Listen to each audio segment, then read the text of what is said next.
وكان لينا بعض اللقاءات مع الاستاذه نجلاء خبيره التجميل طبعا وخبيره العنايه بالشعر والبشره يعني. بصراحه هي غاليه على قلبي لان هي معرفه خير ومن الست يعني من الستات فعلا الرجاله اللي نورتني وشرفتني النهارده. الاستاذه نجلاء ازي حضرتك يا فندم؟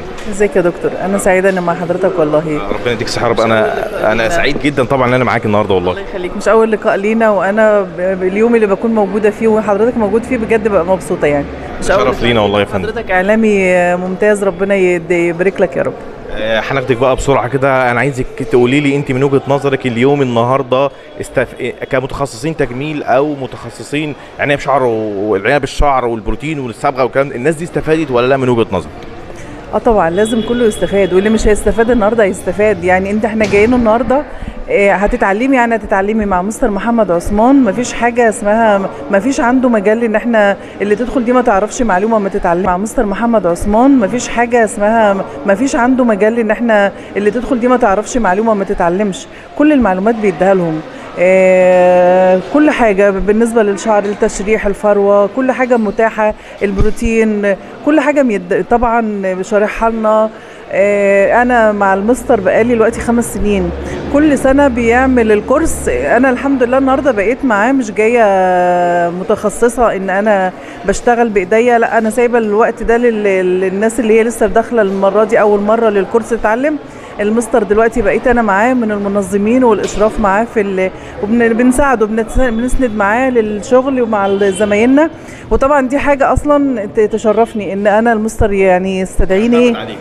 طبعا يستدعيني ان انا اعتمد عليا وان انا ابقى واقفه في ظهره، دي حاجه لوحدها تكفيني وتشرفني يعني. طيب انا عايز اسالك سؤال مهم النهارده. انت من وجهه نظرك هل الكتاب بتاع كيف تصبح فني تجميل ضاف للمتخصصين ولا لا؟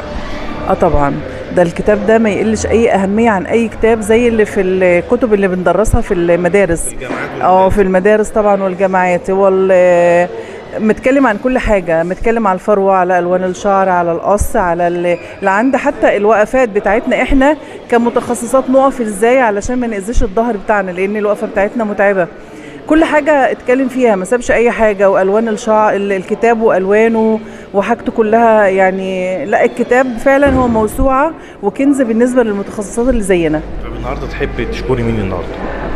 طبعا احب اشكر مستر محمد عثمان، ده اول حاجة. يعني مهما هقول له مهما اشكره بجد مش هنوفي له حقه، لان هو ما بخلش عننا باي معلومة. ومن المعلومات اللي هو اداها لنا احنا بقينا احنا كمان، انا بيتصل بيا ناس وبتسالني انا ما اعرفهاش من خلال النت والسوشيال ميديا، زي ما بخلش عننا برضو احنا اللي بيسالنا على حاجه بنقول له عليها. وبشكر طبعا المنظمين حبايب قلب زمايلي اللي معايا، وطبعا حضرتك يا دكتور يعني من الناس المحترمه اللي انا بتمنى كل مكان اكون فيه تكون انت حضرتك موجود والله. نورتينا وشرفتينا يا فندم. شكرا الف شكر. شكرا لذوقك. شكرا. خليكم معانا هنكمل بعد لقاءاتنا.